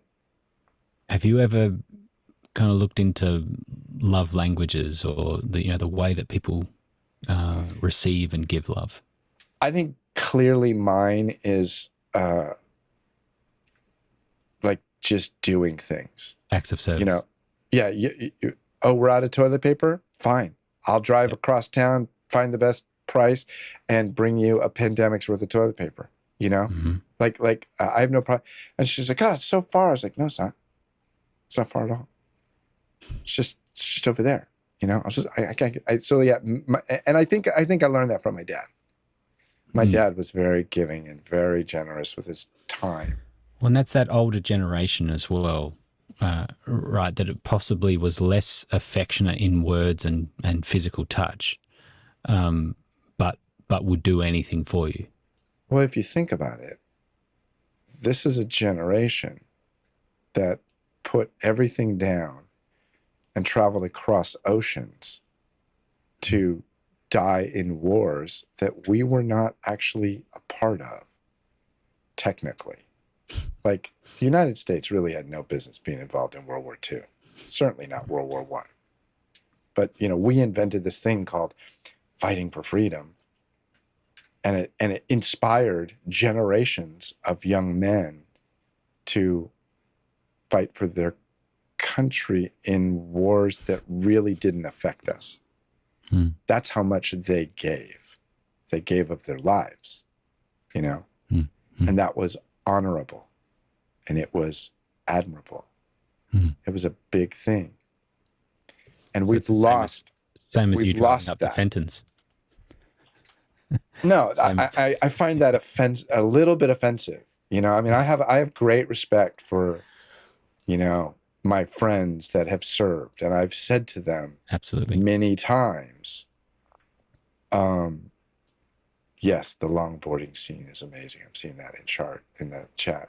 I've Mhm. said to my friends many times, you have chosen a life of difficulty to give me a life of freedom. And I absolutely respect that. I had my nephew tried to give me one of his challenge coins that he was given when he was in the Navy. And I said, no, you were given that for what you were doing. Mhm. I didn't do any of that. They call that stolen valor. You know, if somebody like wears a military uniform that they didn't serve in, or I mean that's like sacrilege to me, and I think to a lot of service personnel it is as well. But I think to me, for what I mean, my grandfather nearly died in World War I. Mhm. My father, I'm going to say this sentence, nearly died in World War II, but it's a very complicated story. He never saw combat. But to me, that's sacred, you know? Mhm. I still don't necessarily agree that we had to go do that, but they did. They chose to do that. And you can't take that away from them. So that's super important to me. But no, thank you. I won't take your challenge coin. But I'm honored that you feel that I mean enough to you that you feel you'd like to give it to me. It's a interesting extension of relationship because it totally is about relationships. It's Yeah. about serving. Did you have a question to whether you would serve? Did you ever was that ever? Oh, they would never want me. I'm, all those scenes where it's like, drop and give me 20. The You number would have of won. expletives that would come out of my mouth. I would be, I don't know what happens when you mouth off to a drill sergeant, but I would be the poster Can't child be for good. that, for why you should not do that. Now, yeah, no, I could never do it. I could Yeah. never do it, but I will absolutely be thankful and honor the people that choose to. I couldn't do it. Yeah. I Agreed. don't, I don't know what would happen to me. It'd be bad. It'd be really Yeah. bad. Agreed. And I think actually uh, it's one of those differences between you and I just because of age and how far removed from war I am. You know, as a 42-year-old, it's very very different. Whereas um, you you're closer to it. You know, when you have immediate family that's involved, and like it's much closer. And I wonder what it means for next generations that grow up mostly warless. And I'm not saying there's not wars going on, Yeah, but and I'll also say that there's a lot to be said for like these like joystick wars, where people are sitting in a like the shipping drones. container in the Arizona desert and they're flying drones in Iraq. And they Right. go home to their pick up their kids at school and yeah, Play another war game on is their Xbox. yeah. I mean, war is not an easy topic, No. and yet some of my dear friends, Hmm. uh, you know who you are. Uh, when he talks about countries that he's visited in the world, he goes, "Oh yeah, I was shot at once there. I was shot at once there." You know, Yeah. flying into Afghanistan with your helicopter under fire. Like this is not run into the store to buy toilet paper. This is life or death. That's another galaxy. Yeah. Yeah, but I completely respect those that choose to do that. Hmm. Yep. 100%. Economics. What have you learnt about money?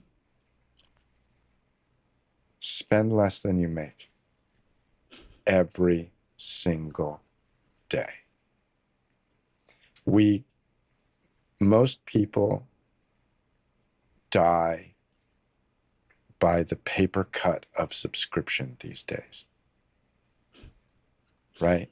It's like, Hmm. well, it's only $8 a month, and then they mysteriously raise it to $12.95 a month, Yeah. and you don't notice, and it's every single month, whether or not you're watching anything on Netflix or not. Right. And that's just one of the hundreds of subscriptions that you have. I mean, people are just, I'm sorry, but they're stupid with their money. Don't walk into my house and go on and on and on about how hard it is to pay your bills when you're carrying a $7 coffee from Starbucks. That's stupid. It's just stupid. And I think that our society has done a really good job of removing us from our money, paying with an Apple Watch. I got to tell you, Grant, it's only like in the last 2 years that I have grown more comfortable paying with my credit card. You were cash up till then? Absolutely. There wasn't a day that would go by that I didn't have $200 cash in my pocket. Like, yes, cash is king.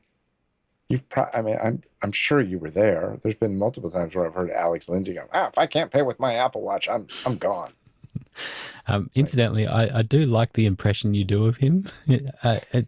It's almost like a Nixon. That was not an impression. That was an attitude. Totally agree. What was the worst financial decision you've made in your life? I bought a DSL. What was it? It was what was the acronym that Sony used on their beta, their DV cam decks? Some D something. Oh yeah. VTR, whatever. It was the number 1500. I bought this DSLR 15. It wasn't DSLR, whatever it was. The 1500 was awful. I bought it from a place called ESG, I believe, in Berkeley. I told them, I go, this doesn't work. And they said, it's your computer's fault. I said, really? Hold on. Can somebody look that up? Tell me what the acronyms are. How much was it? It was like $8,000.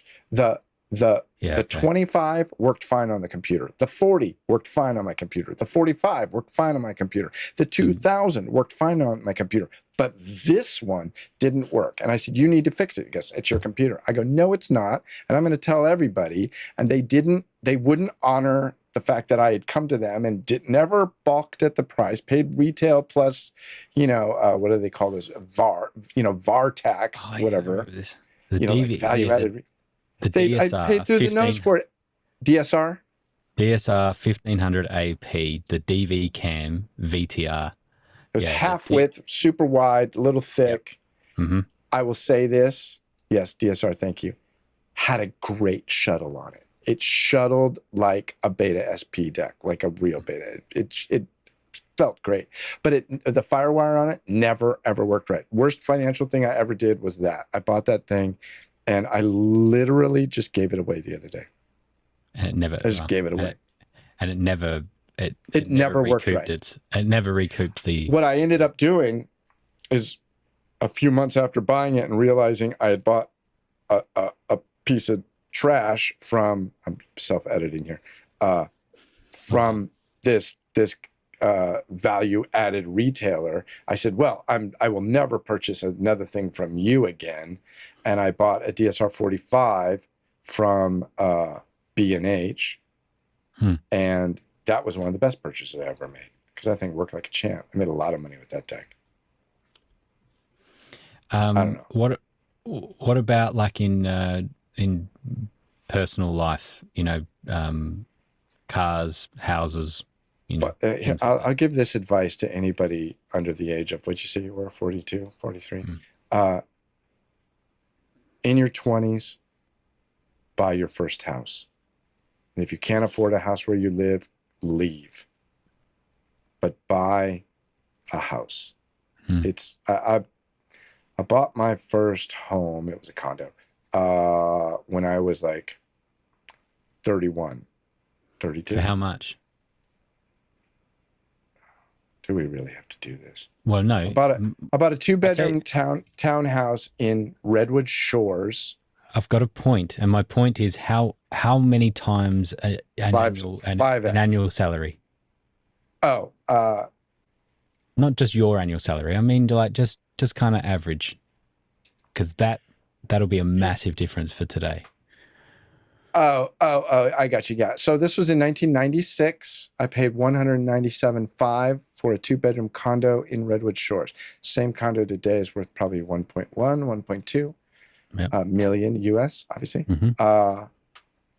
That's and that's 20 years or whatever. Like you can see it, but the salaries, the average salary has not gone up at the same kind of multiplier. breakneck speed. Of course not. Yeah. Yeah. Real estate, as it turns out, they can't make more land. So that's part of what the problem is. They can't make more land. So it goes up. I don't know. It was probably, 4x what a normal salary was. I think people, I mean. Now we're talking 25, 30, 30x. Like. It's stupid. But buy a house. Insane. Move somewhere else. Buy a house. Spend less than you make. Examine every single thing that you spend money on. Just so that condo paid off for you, right? Like as in that appreciated? No, it was horrible because my ex-wife got it, and I had to pay it off. This is why I didn't want to bring it up. Thanks. I don't have that anymore. I didn't benefit from it at all. Now we're going back to relationships again. Can we move on? What's the next little letter you want to talk about? I had the same thing. We bought this tiny little unit, tiny thing, 1-bedroom little unit when we were early married, and we bought it for 135,000. Held onto it for 3 years while we lived in it. Then we continued to hold onto it and rent it out, and kept topping up the mortgage repayment because it was, the rent didn't cover that. Held onto it for another 3 or 4 years, and then sold it for 132. We sold it for less than we bought it. And sold it at the wrong time. Sold it at a time we just had to. We just had no option, and we continued to bleed money into it, hoping that it was going to turn around. It was never going to turn around at the price that it was costing us to keep investing into it. So I feel your pain. I mean, I didn't give it away, but I still lost a lot of money on it. Yeah. All right. Well, we'll move on to athletics. Tell us about the health, and what have you learned about health? I've been very blessed in my life. I mentioned my younger brother who passed away a couple of years ago. John and I are genetic equals, right? Same mother, same father. My younger brother was racked with health issues his entire life. Died at 50 years old, 52. Complications from diabetes. Knock on wood, I've been pretty healthy in my life. I eat horribly. Accidentally? I eat like a 10-year-old, I don't exercise. I should be like 500 pounds and dead. And I drink a lot of Pepsi, as Kyle says. Do you know that there's really interesting research going on now about gut bacteria and about how dramatically different people's outcomes can be based on their gut bacteria. You can have people that are basically the same, eating exactly the same foods, and one gets massive and one stays the same.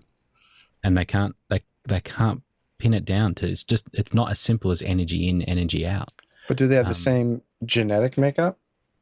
Yeah, I mean they've done it. They've done it with mice and rats and things, and they've discovered amazing. So I only heard about this recently. I want to explore it more.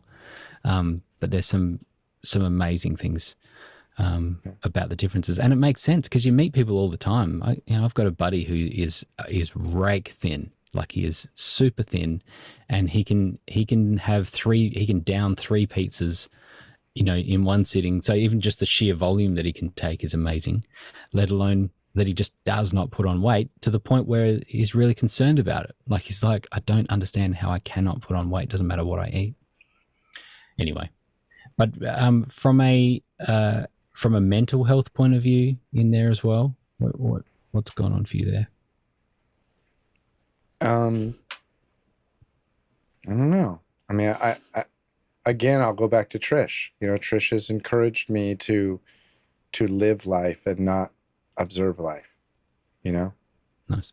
I spend a lot more time, you know, going to the river, you know, camping with the grandkids. Working to live. There's a difference between living to work and working to live. Yes. And by and large, most of us do that wrong. Mm-hmm. And yet, some of that, you know, living to work paid off, right? In the early parts of my career, because of that rabid dedication to a craft, it got me to a level that I can now enjoy it. I can be that guy who doesn't take his laptop home for the weekend. I don't think I'd be where I am if I had been so cavalier in the early years. So it's a tough call. Yeah. It's a tough call because I will say this. There are very, very few people that I know in our industry that are older than me, that are retired, that I can look up to and say, I want to be like you. Yeah. And I think that is, you know, when you find that person, you want to figure it out, you know? What are you doing? And I met a guy a couple years ago at NAB who ticked those boxes. And he said to me, because I told him, like, oh, yeah, I edit a bunch of stuff that nobody wants to watch. He goes, why don't you edit something else? And I said, well, the stuff I do pays my bills. He goes, you'll figure it out. Yeah, maybe. But while I'm figuring it out, I might go hungry. So I'd rather, you know, stay the course. I figured out how to, you know, pay my bills. I'm okay. I just made the choice. I was like, yeah, I'm just going to keep doing what I'm doing. But he was very pragmatic about it. He's like, why don't you edit something else? I don't know that it's that easy, but thanks for the advice. I've heard, it's just reminded me because I've heard you talk about a couple of distinctives of the work that you do is often really super large things like, you know, megapixels type stuff, and then also fast turnarounds, like super fast turnarounds. And Those I heard you talk things that I've been known for. Yeah. Yeah, and I agree with you. As in, I have found doing fast turnarounds on things is huge, particularly for events and, you know, and that sort of stuff.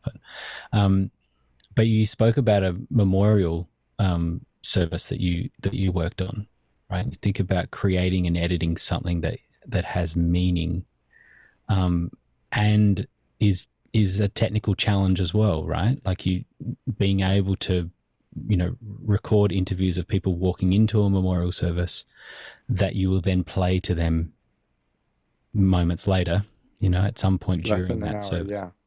Right. Yeah, we crafted a memorial video for Jane in an hour. The people walked in, we pulled them aside. One breath or less, I'm going to ask you 2 questions. Boom and boom. And we were... And then you'd take that card. You take that card and ingest it straight away. Yeah. I was sitting arm's length from the shooter, pumping it in, then putting the card in a different pile, and he knew he could take that one and reformat it. And I made him reformat it because I didn't want to accidentally copy over something I already had. Right. So, yeah, we did that in a... And you had placeholders, right? You kind of had, you knew yeah, roughly. So I knew what was going to happen. I'm going to cut a video. It's 2 minutes, 22 seconds long. And there's a graphic here and a graphic here and a graphic here. And the music swells like this. And during these bits, I'm going to find stuff that fits in here. And I was literally picking things more on whether or not they fit. Yeah. Well, not more, almost more. Does it fit? Okay, done. Move on. And when I pitched this to the producer, who was also friends with Jane, I said, I have an idea. We could do, because what had happened was she had literally passed away in the middle of a pre-production for a big show. Super sad. And 3 weeks later, we had the memorial, and everybody in our production community was slammed right up until Jane's memorial. And we knew we wanted to do something, but nobody had any time to put anything into it. So I pitched this idea of doing this quick turnaround, and I said, we could do this, this, this, this, and this. However, the only way I can make sure that it hits the screen on time is if I get Final Cut. I don't want to like go toe to toe for 9 rounds on why one soundbite's better than the next. Yeah. And so they let me have it. They trusted me to, not screw that up. And we did it. But I'll tell you, it was the logistics of it was executed by my father's brain. The art and the emotion of it was executed by my mother's brain. And that's why I think that job meant, it was Jane was a lovely woman who everybody loved, and it was really hard and sudden. It was awful. Like literally, oh, Jane missed a conference call. What's going on? Email her, text her. Maybe a few hours later, maybe we should send somebody to her house. She's dead in the living room. I was just like that. Yeah. And so, but I mean, to this day, that was one of the better things I've ever cut, as far as I'm concerned. Which I think ties in what you were saying about Star Wars, and the combination of music, that bed of music that you chose by itself, whatever, no big deal. But tie that to some imagery and people saying nice stuff, and like that combination, there's the creation that you saw that comes together, that is more than the sum of its parts. And you tie that into a moment in an event, as they've been celebrating this life, and then you tie all that together with playing that in that moment. Once again, it's separate from if you just sent that round to everyone to watch. It wouldn't have had the same impact as it did in that moment, in the event moment that was created, a space that was made right perfectly for that moment, to be for you to display your art, and communicate something. It's beautiful. And that ties in, relationships and, caring about humanity, and it's great. The last letter is T for sort of temptation or trials or things that could trip you up, or what are the things that you just need to be aware of as you go about life, even now, that what, I keep away from that, or I don't do this, or whatever. You can't be cavalier with your time. You have to cherish that.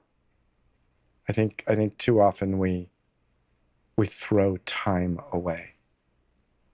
There will be a day when you will give anything for one more minute or one more hour. My father passed away in 2006, and I would give anything on the planet to spend one more afternoon talking to him. Anything. I would give away anything to have that. And I think that we can get very cavalier with our time.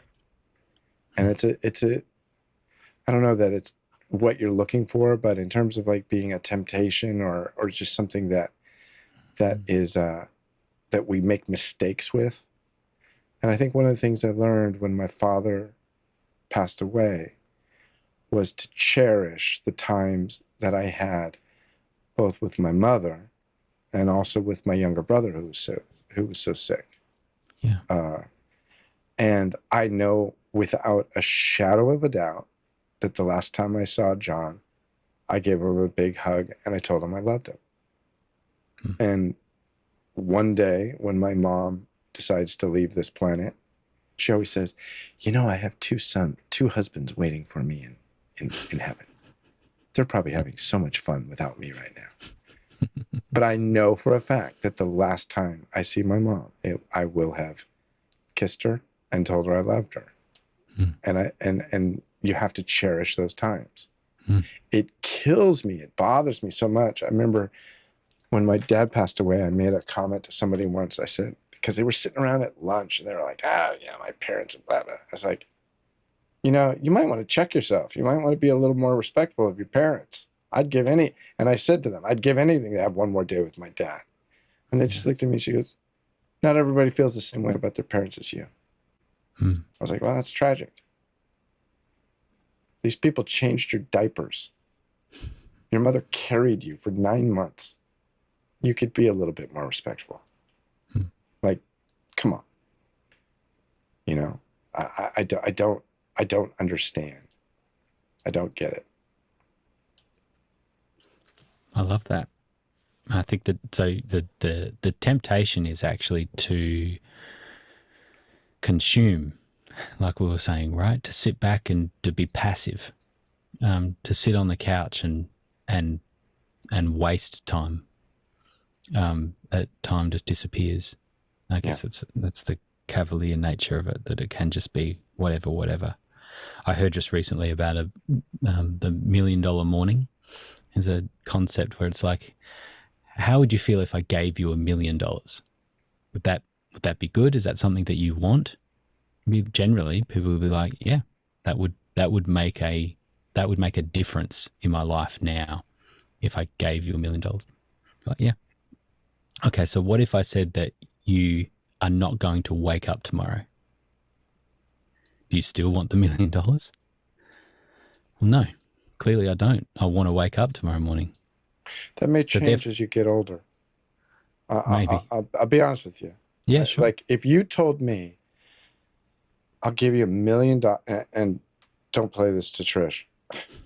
If you told me I'll give you $1 million, but I won't wake up tomorrow. Wait, is that because I'm very, very sleepy, or am I dying? I think you're dying.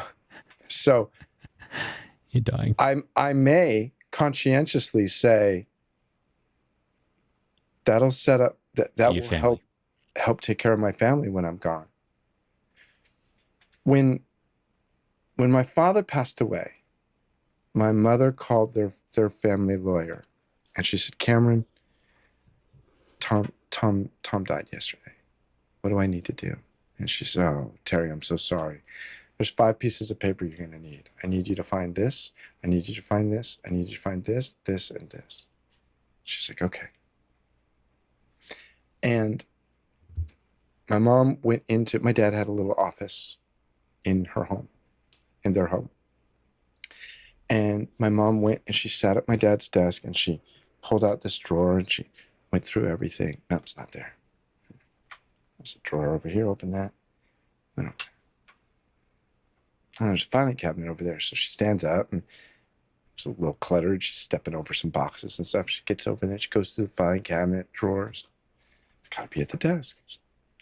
Steps over all the clutter on the floor and she looks through, those little wire things that people have, folders in, and she looks through it. She can't find it. She can't find these things. Like, they should be here.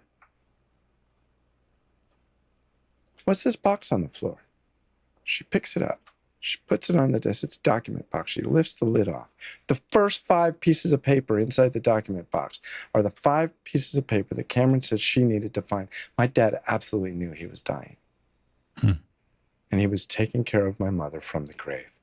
And he didn't feel he needed to warn her and scare her, but he knew his body was giving out. And he didn't tell anybody. But he absolutely knew he was dying. And she was going to have to trip over that document box to get at those pieces of paper. And so the concept of caring for your family from the grave, I gotta say, I think twice about it, because $1 million would pay off a lot of debt, pay off a lot of bills, and you know, yeah, they might miss me, but hey, I'm dead, so you know, at least I did what I want to do. I want to take care of my family, even after my days. So I know that sounds kind of morbid. So I don't know that. I don't know that it's no. It's you know, I mean, you have a lot of years with your kids. You know, you have a lot of graduations, a lot of God willing. weddings. Yeah, right. And so yeah, that's a little different. Yeah, I'm a bit older than you. Bit longer down the track. I get that, and I think you've just introduced the grey area in the simple question that's trying to say, do you want $1 million or do you want to live? You want to wake up in the morning and you want to be able to say, wow, it's a gift that I've woken. This day is a gift, and what am I going to do with it? And now you bring in this aspect of looking after family, and at the same time you're talking about how you would give anything to be able to spend time with your dad again, right? And that's the grey area of this. It's not simple. This is not simple. And I think some of the thing we were talking about with relationships, I heard it once said, you know, that with being a father, being a husband, being a, you know, whatever, that 80% of it is just showing up. And it's not just being there. It's not being in the same room. It's being present. 20% of it is making sure your fly's up too. You know, show up, zip up. That's life. Just you do just that, you'll be fine. Yeah, but the showing up is not just in the room, right? Because how often can we be sitting in a room with someone and not be present? Yeah, it's the worst kind of lonely. Totally. Yeah. Yeah. Wow, that's cool. Is this going to be like a 12-part series? How many episodes is this? No, this is long. We've been talking for a long time. It's two. Nobody's going to watch this, hours. Dude. I promise you, they will, and they'll give good comments about it. Scott Gleason wants a T-shirt that says "Show up, zip up."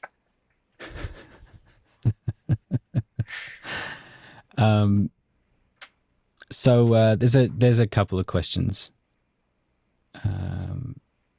Wow, Josh Kaufman. In a world of superb, how do you say that? Superlatives? Superlatives?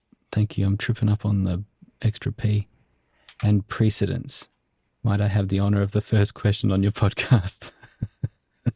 Grant, what stars have aligned for you to know that now is the right time to start this endeavor? Oh, a good question for me. That's a good question. I think that the time is right to create something. Honestly, there's a lot of stuff that I do that is in work that I get to create, and I get to help all sorts of different people, and I enjoy the varied aspects of what I do. But I love, and this is the point. The conversation we've just had, Chris, is enough for me. I don't care if 3 people watch this or 3 million people watch it, honestly, because it's not what it's about. I had a genuine interest to just explore our friendship more, and why not let other people get to experience that at the same time. So it's kind of a selfish thing, and I think I've been opened up to this world with office hours, that I've met all these people that I feel like I know, but yet I don't, right? Like, it's not a normal way for relationships to build. The way that we have done this is that we've gotten very familiar with each other without really knowing each other, and there's a safety in our relationships. I think we're very comfortable with each other, which is the perfect group of people to explore this type of thing. To like, tell me more about you, because I can tell the way you talk about technology, the way you talk about event craft and media craft. Chris, I'm saying exactly. It's like you speak intelligently about it. You're curious about it. It's all these personal attributes that I appreciate. Therefore, let's look at your life and explore some of these other areas that we've never explored, because I'm sure you're going to bring that same personality through all of that, which is exactly what's happened. And so have you got any take on that, Chris? I like cheese. The horse's name is Friday. I like cheese. I like cheese. Oh, that's awesome. Liam C. What is Chris Fenwick's favorite tool in the garage and in the edit suite? It doesn't say that. It totally does. Literally, Look what it is up. Chris Fenwick's favorite tool? In the garage. Where are you reading, dude? Are you looking in the chat? I'm looking in the Q&A module. Oh, okay, whatever. You can open it. Favorite tool in the garage is it's my favorite tool, but it's also the scariest. It's the router. Every time you put a router in your hands, you feel like you're taking your life in your own hands. And my favorite because tool it can grab onto something and snap your thumbs. It's a dreadful machine. It's very useful, but it's very frightening. And I have 3 of them. Do you mount them upside down and stuff? Can't you do all that? Yeah, I got the whole thing. Favorite tool in the edit suite. Let me answer it like this. If you were going to take away every piece of software that I have, and you said you get one piece of software to start a career over again, what would it be? From scratch. Yeah. What is that piece of software for me would be Apple Keynote. Do you know what's fascinating about that? Is I was thinking about it when you're talking about the carousel slide, you were building a slide deck, right? And you're thinking about the images, and you're thinking about the timing, and how that goes with music and how it all works together. And then later on, you were doing at the TV studio, you're creating slides. It was broadcast graphics, but it was slides, right? Like you're thinking about how we do this, and then we transition from these 3 points down to these 3 points, which you would do in Keynote now, and you could move it up, right? You could do a magic move even, right? It's the same thing, right. No tilting. There is this consistent thing, and then you build this presentation. And Jane, was it? Miss Jane? Jane. Yeah. For the funeral. Yeah. Once again, it's essentially a slide deck, although it's a video right now. But you know what I'm saying? You're moving from one image to another, to a moving image, to another image, to a moving image. It's a slide deck, and you can have Keynote now as it is now with all of the features in it now. Yeah, you can do a lot, right? You can do all that. Plus, you can also pitch ideas. Yeah, that's the other reason. And change the world. Yeah. Nice. And Lou Perez, what life event surprised you the most, and why? What life event surprised Kai? I am horrible at this part. Well, Trish? Yeah, I suppose that would fall under a life event. Yeah, somebody being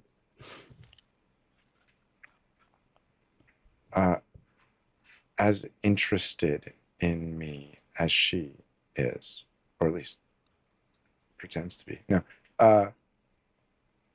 to be wanted like that was really powerful, at a point where I thought I was pretty much worthless. That was really nice.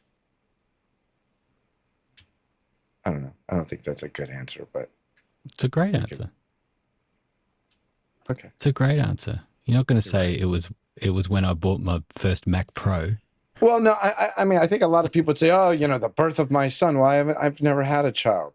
I've never had a child of my Mm-hmm. own. You know, I mean, I met Emma and Tracy when they were grown adults. You know, my first thing I ever did for Tracy was buy her a baseball mitt for her senior year of high school.